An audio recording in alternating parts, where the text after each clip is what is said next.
Good morning, traders and investors. My name is Roger Scott, Senior Strategist for WealthPress. Today's Tuesday. It's May 23rd.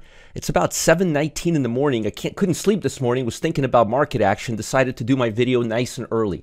If you guys are enjoying this video, please go to the YouTube WealthPress channel, give us a thumbs up, subscribe to the channel, like our channel, and post comments and feedback there. That's all. I wanted to get that out of my mind. Please do that. I respond and I actually answer questions relating to these videos. And if you have any other questions, you can always send me an email, support@marketgeeks.com. Now, the Dow is down about 49 points. The Nasdaq's finally getting a little bit of a decline. I wouldn't hold my breath. And the Russell is up a little bit. Now, just to show you what I'm looking at right now, this is the Russell 2000. And this is the sector that's going to lead us out of this craziness that we're in right now that we call the economy. I'm going to use a 5-day RSI here to show you something.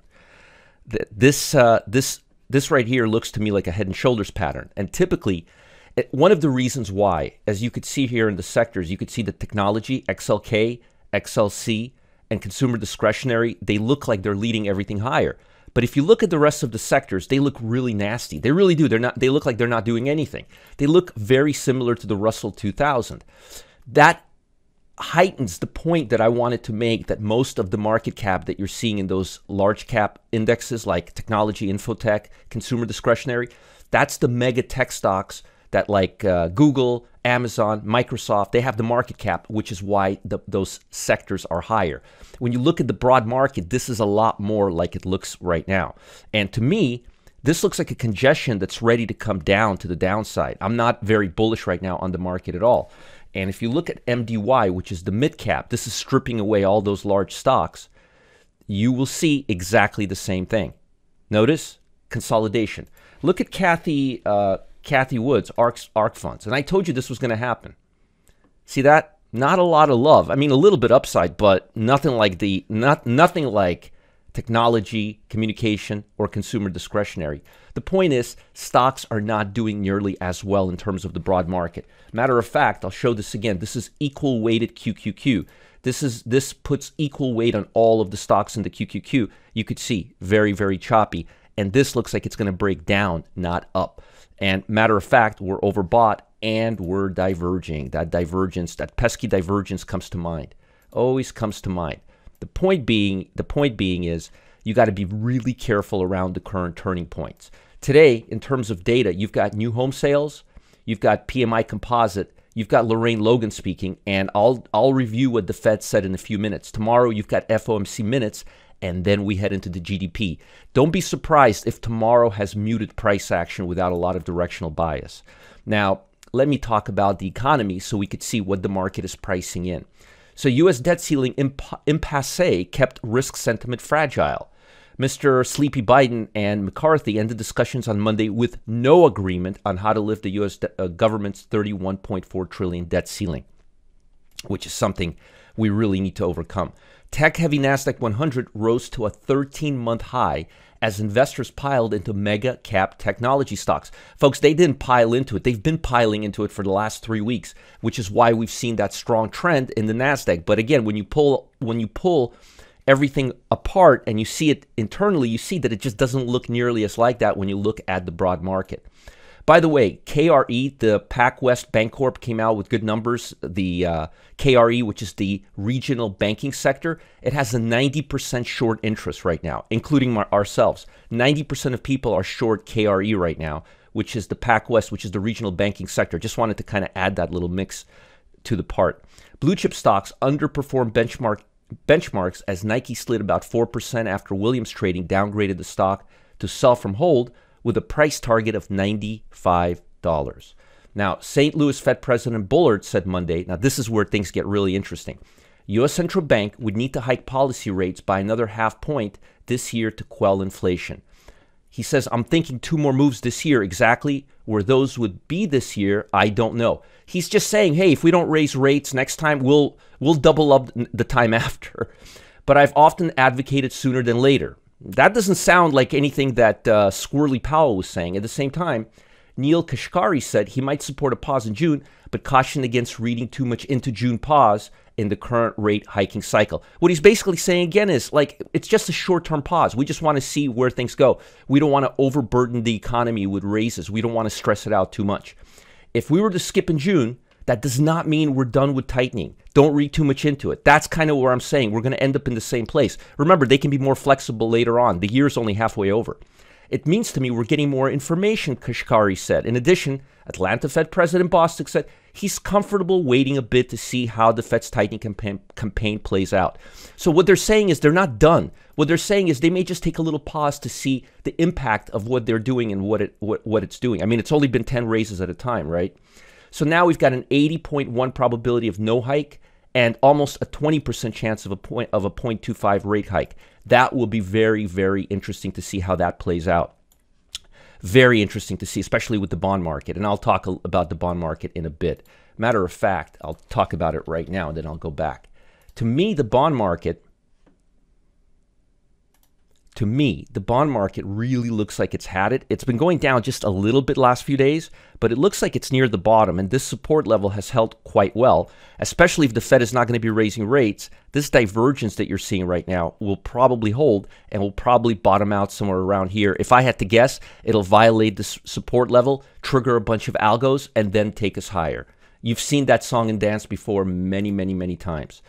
Data on Tuesday showed the Eurozone business growth remained solid, but slowed slightly more than expected. Losses in travel and financial sector, keep an eye on that because travel looks like it's softening up, are leading the overall market lower. That may come into the U.S. with bank stocks and travel stocks. Keep an eye on them because they look like they're fizzling out, the bank stocks and the travel stocks here as well. Remember, the world is one now.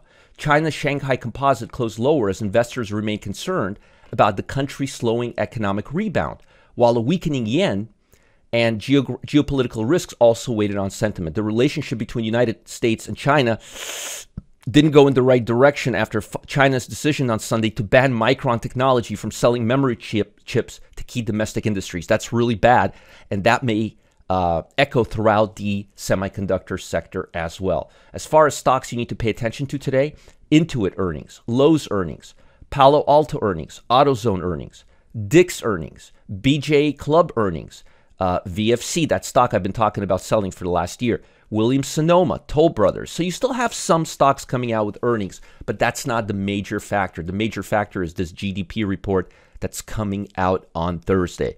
That's really going to be a big, big deal because that'll tell us how far away, and it may cause the Fed to recalibrate their data. Now, Friday, we also have durable goods, international trades, and personal income. But don't be surprised if we're a little bit muted tomorrow heading into the GDP because it is a really big report. Now, today is strongest sector, strongest stock, weakest sector, weakest stock. Well, there's a huge, huge dislocation right now, as I mentioned, between strongest sectors and strongest stocks. Because if you strip away the 5 or 6 stocks in the QQQ that have been causing this market to go higher, the market's really not doing all that great. Matter of fact, most stocks are just doing this. They're choppy right now, which is horrible for options traders because we need directional bias. But in terms of technically, communication services is the strongest stock. Although I would not put my money in either of technology, communication services, or consumer discretionary. But technically, communication services is the strongest stock. And technically, again, I said technically, I would say that energy right now is the weakest stock, followed by the financial sector, because the financial sector doesn't have a lot of catalysts to push it higher right now. But now let's look at some stocks, because it's a whole different story when we look at stocks.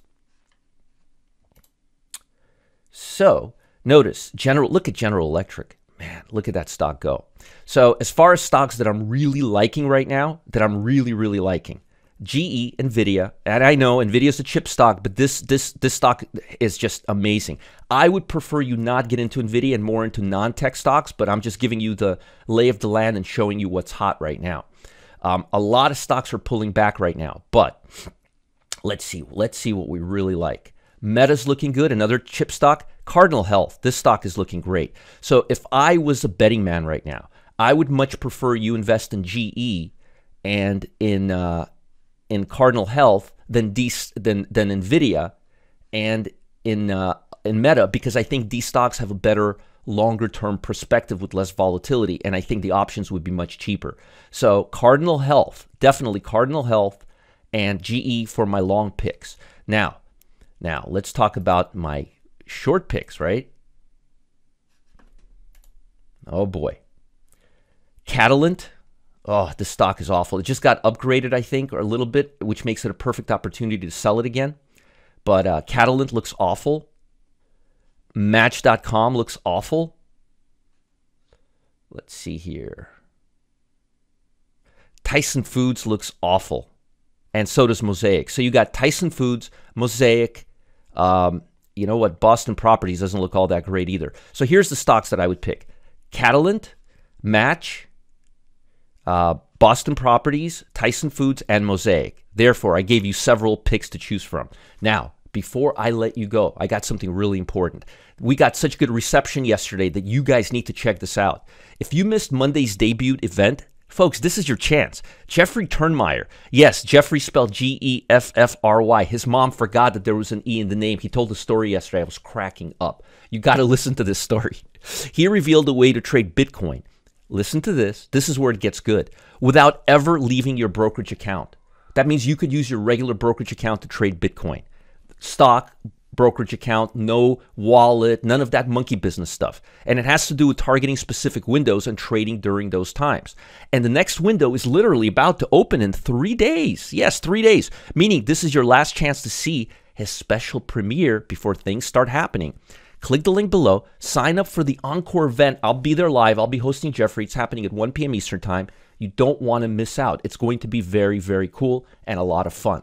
Check it out. You guys are going to love it, love it, love it, love it again. Follow the link below. Check it out. If you don't know where the link is, go to my YouTube Wealth Press channel. Go to YouTube, type in Wealth Press, and you'll see it right below the video. And subscribe to my Telegram channel. I post my pets there. I post free trades. I post funny stuff. I post updates. I tell you guys what to watch out for. And follow the link below. Don't miss out, Jeffrey and myself at 1 p.m. today. It's going to be very cool. This is for everybody who hates everything that goes with Bitcoin. We've created something where you don't need it. You could just use a regular brokerage account, a stock brokerage account, like, I don't know, like TOS or Trade Thirsty or one of those.